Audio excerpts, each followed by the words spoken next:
In the summer heat of Arendelle, an unexpected chill took hold. The river, which should have been a shimmering blue streak under the sun, had mysteriously frozen solid. The unusual phenomenon drew concern from all corners of the kingdom, and whispers of enchantment and old magic circulated among the townsfolk. Elsa, the Snow Queen of Arendelle, stood at the riverbank, her icy blue gown fluttering around her. "This isn't natural," she reflected, glancing at her sister Anna. "I've wielded the power of ice for years, and yet this feels different." Anna nodded, her brow furrowed with concern. "What do you think caused it?" she asked, her eyes tracing the crystalline patterns spreading across the river's surface.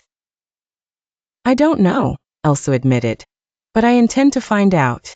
After a brief discussion with Anna, who promised to watch over the kingdom in her sister's absence, Elsa prepared for her journey.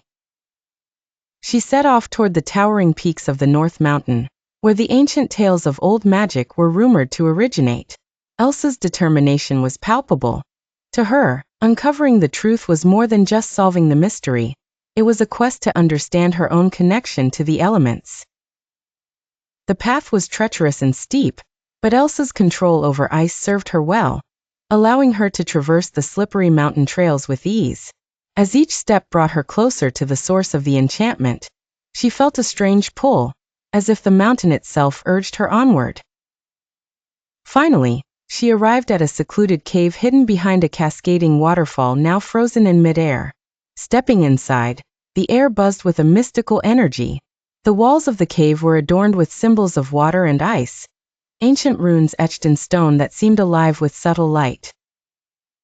In the center of the cavern was an ethereal glow, a pool of unfrozen water, its surface shimmering with a light that danced like flames under a full moon. Elsa approached with a mixture of awe and curiosity, sensing that the answers lay within. As her fingers brushed the water, images flooded her mind. A vision of an ancient spirit, the guardian of water and ice, whose power had been inadvertently bound, reversing the natural order of the seasons.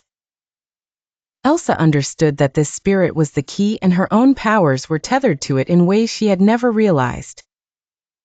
She spoke to the spirit, voicing her pledge to restore balance and free its constraints. Her words resonated through the chamber, awakening the ancient entity. A surge of magic coursed through Elsa, merging with her own abilities to amplify her understanding of the elements.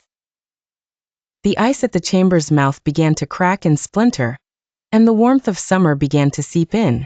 Elsa extended her powers outward, releasing the bond that held the spirit captive, and with it, the river's ice broke, flowing freely once again through Arendelle. As she descended the mountain, Elsa felt a deeper connection to her own magic and a renewed purpose. She returned to her kingdom, where Anna greeted her with a firm embrace. "The river's unfrozen," she exclaimed joyously, "and the people will know your bravery and your bond with this land's magic." Elsa smiled, confident not just in her magical gifts but in the knowledge that, like the river, their journey too was a current of discovery unfreezing into infinite possibility. And so, with the kingdom's balance restored, the summer sun shone once more, a testament to the magic and mystery woven through the world of Arendelle.